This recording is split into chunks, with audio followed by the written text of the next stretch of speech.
तो hello what's up, कैसे हैं आप सब। स्वागत है आप सबका इस अमेजिंग सी अमेंडमेंट वीडियो में। And before you begin with the video, जल्दी से अपनी अटेंडेंस लगा दीजिए। जैसे स्टूडेंट्स की तरह आप अपनी अटेंडेंस लगाते थे तो क्लास में कितने अच्छे से सब कुछ समझ आता था। तो फटाफट अपनी अटेंडेंस लगा दीजिए वीडियो को लाइक करके। And let's begin with this amazing amendment. बहुत ही छोटी मोटी प्यारी सी वीडियो है, कुछ ज्यादा कुछ है नहीं, बस मजा आ जाएगा। आओ स्टार्ट करते हैं। Topic name is NOCLAR, non compliance with laws and regulation. ठीक है सर, नो क्लार का क्या मतलब है, बेसिक देसी भाषा में बताए तो अगर आपका जो क्लाइंट है, अगर आपका जो एम्प्लॉयर है, वो अगर नहीं कंप्लाई कर रहा, ठीक है, with the laws and regulation, उसको नो क्लार बोलते हैं। तो कोई रॉकेट साइंस वाली कोई बात नहीं है, छोटी छोटी बातें, आओ समझते हैं। It comprises an act of omission और कमीशन। या तो जो करना था वो नहीं किया, या जो किया वो गलत किया। ठीक है, ओमिशन मतलब जो करना चाहिए था नहीं किया, या जो किया वो गलत किया। It can be again intentional और unintentional, contrary to a prevailing law और रेगुलेशन। अब सर ये किया किसने है, जो ओमिशन और कमीशन है ये की किसने है, ये करी है या तो आपके क्लाइंट ने या आपके एम्प्लॉयर ने। अगर आप एक सीए इन प्रैक्टिस हैं तो आपका क्लाइंट होगा। अगर आप एक सीए एज अ एम्प्लॉय काम कर रहे हैं तो वो आपका एम्प्लॉयर होगा। या फिर जो आपका क्लाइंट है या फिर आपका जो एम्प्लॉयर है, उसका जो टीसीडब्ल्यूजी है और जो मैनेजमेंट है उसने ये हरकत करी है, या उनके साथ जो लोग काम कर रहे हैं, other individuals working for and under the direction of the client और employing organization, they have covered it. तो अगर इनमें से किसी ने भी गड़बड़ करी है तो आपको क्या करना है, यही इन रेगुलेशंस में लिखा है। सर एग्जांपल्स ऑफ गड़बड़ बताओ, एग्जांपल्स ऑफ गड़बड़ बताओ। तो भाई साहब गड़बड़ हो सकती है क्या क्या, या तो ये लोग फ्रॉड करते हैं, घूस खाते हैं, करप्शन करते हैं, ब्राइबरी करते हैं।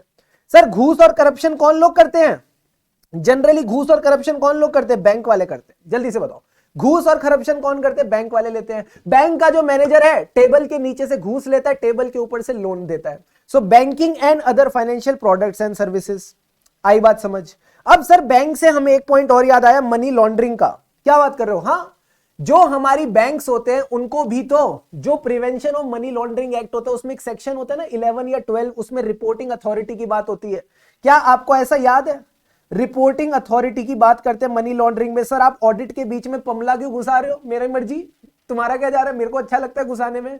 जल्दी से बताओ, मनी लॉन्ड्रिंग आएगा, हाँ सर आ सकता है। तो मनी लॉन्ड्रिंग की बात करते हैं, टेररिस्ट फाइनेंसिंग की बात करते हैं, प्रोसीड्स ऑफ क्राइम की भी बात कर सकते हैं। बिल्कुल सही बात है सर। और बताओ सर, अब जब मनी लॉन्ड्रिंग की बात हो ही रही है बैंकिंग में, बैंकिंग में जो आपका डेटा है उसको भी तो प्रोटेक्ट करना है, तो डेटा प्रोटेक्शन से भी कोई दिक्कत हो सकती है। आई बात समझ, यस सर। और बताओ सर, और क्या क्या दिक्कतें हो सकती हैं। Plus it can B regarding the tax payments, pension liabilities और पेमेंट्स, यहां पे भी दिक्कत हो सकती है। पब्लिक हेल्थ और सेफ्टी को लेके उनकी नॉन कंप्लायंस हो सकती है, इन्वायरमेंटल प्रोटेक्शन को लेके नॉन कंप्लायंस हो सकती है। Last point is securities, markets and trading. Sir क्या ये सारे एग्जांपल्स याद रखने हैं, देखो आईसीआई है, कुछ भी पूछ सकता है। जहां वो 5-6 पॉइंट दे देता है तो वो कुछ भी पूछ सकता है। तो मैं आपको सिंपल तरीका बताता हूं याद रखने का। सबसे पहले बोलो फ्रॉड, करप्शन और ब्राइबरी। फिर ब्राइबरी से याद आया घूस कौन लेता है, बैंक वाले लेते हैं। बैंक से याद आया पमला। पमला के बाद आप ये बोल सकते हो बैंक में डेटा का भी फ्रॉड हो जाता है, तो डेटा प्रोटेक्शन करनी है। 1, 2, 3 और 4, ये चारों पॉइंट तो हमारे दिमाग में गए, डन डनाडन डन। फिर हम बात करते हैं पब्लिक की। पब्लिक के पास हम चलते हैं, जब जैसी 4 पॉइंट्स हो जाए पब्लिक के पास चलना। पब्लिक से पूछो पब्लिक की हेल्थ और सेफ्टी क्यों खराब हो रही है। सर हेल्थ इसलिए खराब हो रही है क्योंकि एनवायरमेंट की बैंड बजी पड़ी है। So the 6th point is environmental protection. मजा आ गया सर। फिर से जल्दी से बताओ क्या क्या पॉइंट्स करें। सबसे पहला पॉइंट क्या था, भूल गए, ऐसे कैसे भूल गए, फ्रॉड था ना, फ्रॉड और वो क्या नाम था, फ्रॉड की बात की थी, और किसकी बात की थी, ब्राइबरी की बात की थी। ब्राइबरी कौन करते हैं, बैंक वाले।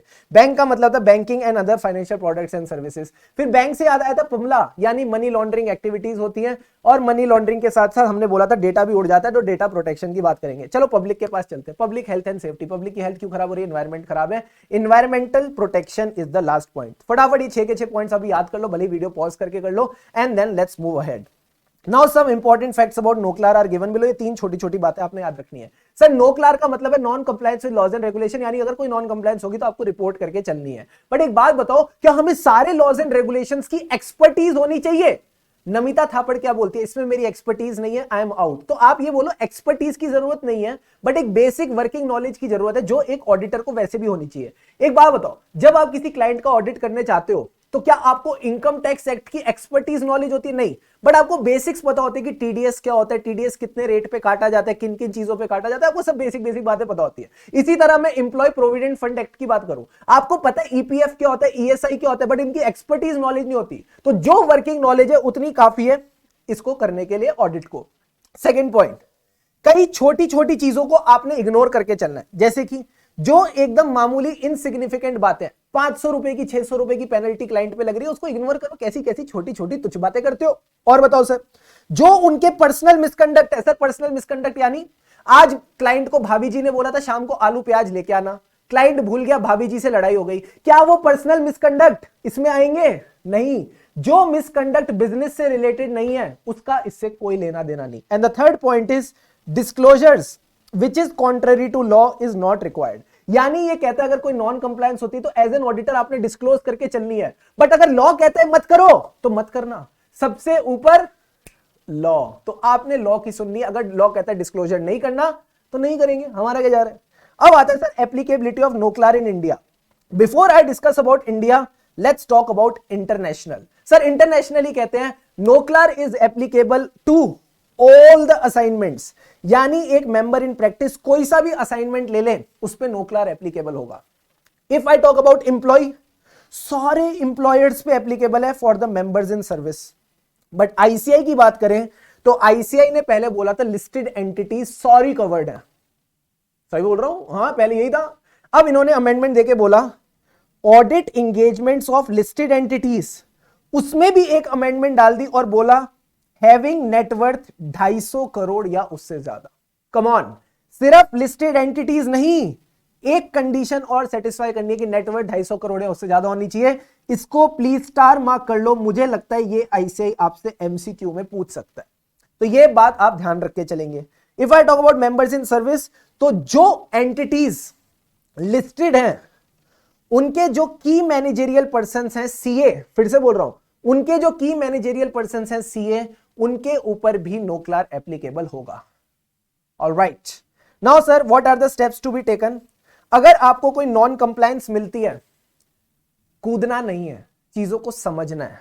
फिर से बोल रहा हूं, अगर कल को कहीं कोई गड़बड़ मिलती है तो पहले उसकी अंडरस्टैंडिंग लो, पहले उसको डाइजेस्ट करो वो है क्या, take an understanding of the matter, तभी आप उसको एड्रेस कर पाओगे। कम ऑन, पहले आप उसकी अंडरस्टैंडिंग लो फिर आप उसको एड्रेस करो। सर हमें एड्रेस करना नहीं आ रहा, बोलो मेरे साथ, हमें एड्रेस करना नहीं आ रहा तो अपने दोस्त से एडवाइस ले लो। आपका कोई दोस्त होगा तारक मेहता टाइप्स, तारक मेहता जी के पास जाओ और उनकी एडवाइस लेके आओ एंड डिटरमाइन करो क्या आपको कुछ फर्दर एक्शन लेने की जरूरत है। एंड जब आपने सारी चीजें सीख ली, अब आपको पता चल जाएगा कि क्या आपको डिस्क्लोज करने की जरूरत है भी या नहीं। And the next point is imminent breach, यानी अगर आपको देखना है कि डिस्क्लोज करने की जरूरत है या नहीं, तो पहले ये देखो कि क्या ये जो नॉन कंप्लायंस हुई है कहीं इससे कोई सीरियस हार्म, ठीक है, सीरियस हार्म या सीरियस दिक्कत तो नहीं होने वाली एम्प्लॉइज को, इन्वेस्टर्स को, जिनसे लोन लिया है उनको, एंड जो भी आप काम करते हो इसको डॉक्यूमेंट करके चलना है। तो these are the steps to be taken for responding. वापस धीरे धीरे चलते हैं, पहले तो चीजों को समझेंगे। Take an understanding of the matter, समझ में आ गई, मान लो थोड़ी बहुत समझ में आ गई, अब आप एड्रेस करने चलो। सर एड्रेस कर रहे थे पर समझ में नहीं आया, एड्रेस कैसे करेंगे, हमें मैटर तो समझ में आया बट ये नहीं समझ में आ रहा एड्रेस किससे करें। तारक मेहता से पूछो, तारक मेहता से आप एडवाइस लेके आओ, seeking advice from the matter, then फिर डिटरमाइन करो कुछ और एक्शन लेने की जरूरत है। एंड एक्शन लेने के लिए आपको क्या करना पड़ेगा सर, रिस्पॉन्ड करना पड़ेगा। So determine whether to disclose it to an appropriate authority. So the action is disclosure to the authority. What is the action sir, it is disclosure to authority. And disclose तभी करेंगे जब imminent breach होगी। Sir imminent breach के बारे में पहले आपके course में प्रोविजंस थे, आईसीआई ने उसको अमेंडमेंट देके हटा दिया, तो थैंक यू आईसीआई। एंड आखिरी में आप बोलो सारी चीजें हम डॉक्यूमेंट करेंगे। फिर से अंडरस्टैंडिंग ऑफ द मैटर, फिर हम उसको एड्रेस करेंगे। एड्रेस करना समझ में नहीं आता तो एडवाइस लेके चलो। अब सर एडवाइस ली, अब हमको ये देखना क्या एक्शन लेने की जरूरत है। एक्शन यानी आपको कहीं ना कहीं उसको, बाबा जी की जय, कहीं ना कहीं आपको क्या करना है, उसको रिपोर्ट करके चलना है। अब आप रिपोर्ट तब करेंगे जब इमिनेंट ब्रीच है, एंड इमिनेंट ब्रीच के बाद उसकी डॉक्यूमेंटेशन करो। अब सर डॉक्यूमेंटेशन क्या क्या करेंगे, सबसे पहले तो अगर आपको कोई गड़बड़ मिली तो आप ये देखो मैनेजमेंट और टीसीडब्ल्यूजी ने कैसे उस पर रिस्पॉन्ड किया, ठीक है। Then the course of action जो आपने लिया, And the last point is whether you are satisfied that the responsibility of public interest has been fulfilled. So the first thing is how the management and TCWG responded to the matter. Second thing is the course of action that you took, the judgments that you made, and the decisions that you took having regard to a reasonable and informed third party test. Sir third party test यानी अगर आप नहीं होते कोई और third party होती तो वो क्या इस केस में वही करती जो आपने किया, तो यही पॉइंट को हम थर्ड पार्टी टेस्ट कहते हैं. सो आपने मैनेजमेंट ने कैसे रिस्पॉन्ड किया वो तो ठीक है, बट आपने क्या एक्शन लिए. And last point is, third point is satisfied. क्या आप अपने आप से सेटिस्फाइड हैं? जैसे मैं आपसे अब सवाल पूछता हूं, क्या आप अपनी प्रिपरेशन से सेटिस्फाइड हैं? जो भी आंसर हो बोलो हाँ. जब तक तुम अपनी प्रिपरेशन से सेटिस्फाइड नहीं होगे, आईसीआई को कैसे सेटिस्फाई करोगे? तो कॉन्फिडेंस पूरा होना चाहिए, ठीक है. हम भी हैं जोश में. Yes sir. Now comes the last point of NOCLAR which is very very easy. NOCLAR versus SA 250. Sir SA 250 और नोक्लार की लड़ाई करा दो. मैंने कहा था लड़ाई नहीं कराते, समझते हैं. इसी पॉइंट में आपको एसे 250 भी थोड़ा सा समझ आएगा. एसे 250 talks about the auditor responsibility. जिस बच्चे ने 250 पढ़ा है उसको ये बात पता होगी, दो तरह के लॉज होते हैं, एक का डायरेक्ट इफेक्ट होता है, एक का डायरेक्ट इफेक्ट नहीं होता. तो जिनका डायरेक्ट इफेक्ट होता है on the material amounts and disclosure in the financial statement, इनके लिए आपको सफिशिएंट एंड एप्रोप्रिएट एविडेंस लेके चलना पड़ता है. याद आ रहा है? याद आ रहा नहीं आ रहा? नहीं आ रहा तो भाई साहब ये भगवान श्री कृष्ण का आशीर्वाद है. ऐसे 250 रिवाइज करें इस वीडियो के बाद, ठीक है सर. दूसरे लॉज जिनका डायरेक्ट इफेक्ट नहीं है, जैसे कि मतलब वो टैक्स और लेबर लॉ नहीं है, क्योंकि टैक्स का तो आता है ना, टीडीएस पेबल फाइनेंशियल स्टेटमेंट में दिखाते हो, लेबर लॉज में पीएफ पेबल दिखाते हो, ठीक है.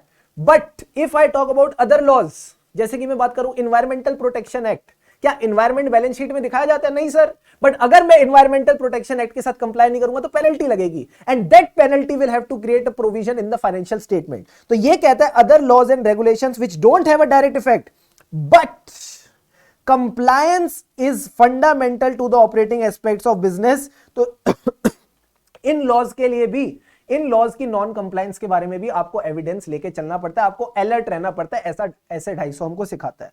नोक्लार कहता है कि हम भी ऐसे 250 जैसे ही हैं, बट हम उन नॉन कंप्लायंस की बात करते हैं जो कॉज करते हैं सब्सटेंशियल हार्म और सीरियस कॉन्सिक्वेंसेस इन फाइनेंशियल और नॉन फाइनेंशियल टर्म्स. हम सिर्फ फाइनेंशियल टर्म्स नहीं लेते, हम नॉन फाइनेंशियल टर्म्स को भी कंसीडर करते हैं. कहीं ना कहीं ये इमिनेंट ब्रीच की ही बात कर रहा है. तो सर हम इसका क्या करें? चुपचाप रीड करो और आगे बढ़ो. एंड लास्ट पॉइंट इज ऐसे 250 कभी स्टेक होल्डर्स को डिफाइन नहीं करता, बट नोक्लार कहता है हमारे स्टेक होल्डर्स हैं, उनको हमें ध्यान में रख के चलना है. सर ये स्टेक होल्डर्स कौन है? क्रेडिटर्स हैं, इन्वेस्टर्स हैं, एम्प्लॉइज हैं और जनरल पब्लिक है, जिनका सबका साथ सबका विकास होकर चलना चाहिए. So this is all about NOCLAR. I hope you enjoyed the video. एक अमेंडमेंट वीडियो और दूंगा प्रोफेशनल एथिक्स की. That portion is not there in your course, but पता नहीं क्यों, बोलो मेरे साथ, बट पता नहीं क्यों आईसीआई ने उसकी अमेंडमेंट भी डाल दिया. अब डाल दिया तो कर लेंगे, 10 मिनट लगाएंगे and we'll be done. Video अच्छी लगी तो do give it a like and share with your friends who are giving CA final audit exams in the May November 23 exam, और आगे भी उनके साथ देते रहना और यूं ही चैनल के साथ बने रहना. खुशी से पढ़ेंगे तभी तभी तभी तभी तभी तभी चलो कमेंट करके बताओ. खुशी से पढ़ेंगे तभी को कंप्लीट करो एंड फिर हम आगे बढ़ते हैं. Stay connected, stay subscribe. क्या बोल रहे हो sir? Stay connected, stay subscribe. मिलते हैं नेक्स्ट वीडियो में.